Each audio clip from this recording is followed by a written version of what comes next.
All right, so we're at metric relations number 4. This is the last one in our installment of metric relations.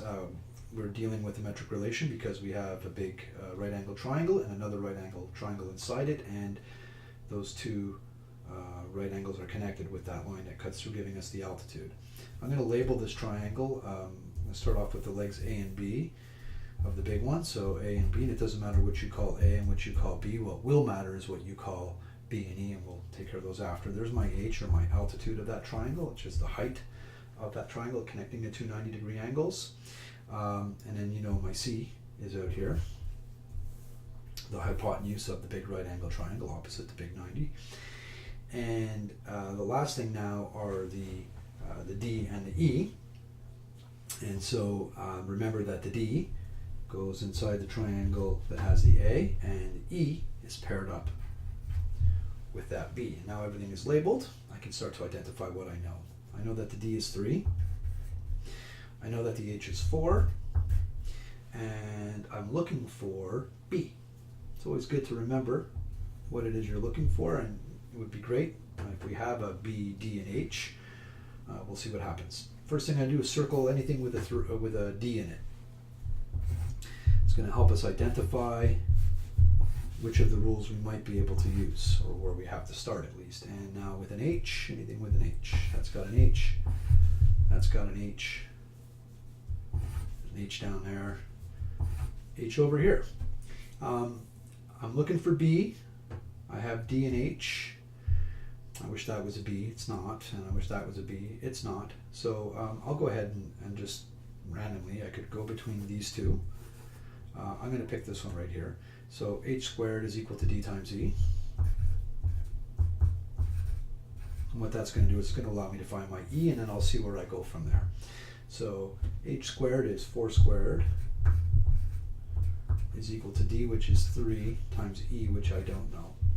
So I'm going to go 4 squared, and that's going to give me 16, is equal to 3E.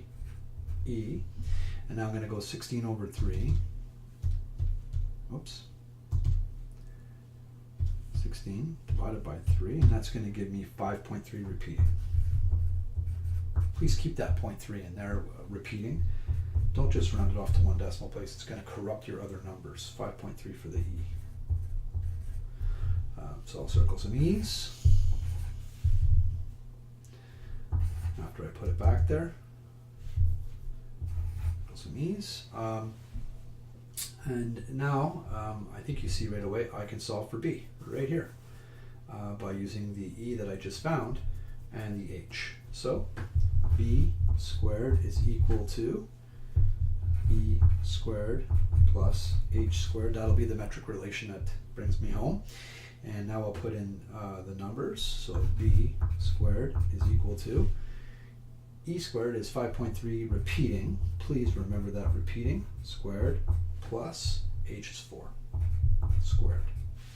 So B squared is equal to, now I've got that 5.33333 still in my calculator. If you didn't, you'd have to put it in, 5 point. Don't just stop at that first 0.3, fill it up, okay? It's going to make your answer more accurate. Now we're going to square that. Oops, I should have done it the other order. Give me a second. 5.3333333 squared is going to be equal to that. And then to that number, 28.4 repeating.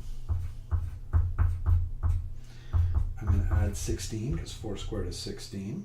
So plus 16 is equal to, B squared is going to be equal to 44.4 repeating. Now the last step is going to be to take the square root of both sides of that, which will give me my B, which is what I'm looking for over here, will be equal to, so I'm going to go square root of 44.4 is across the board, and that's going to give me 6.6 repeating. And I know it's not the prettiest number, but that's the right answer right there for letter B. If they told you to round it off to one decimal, it would be 6.7.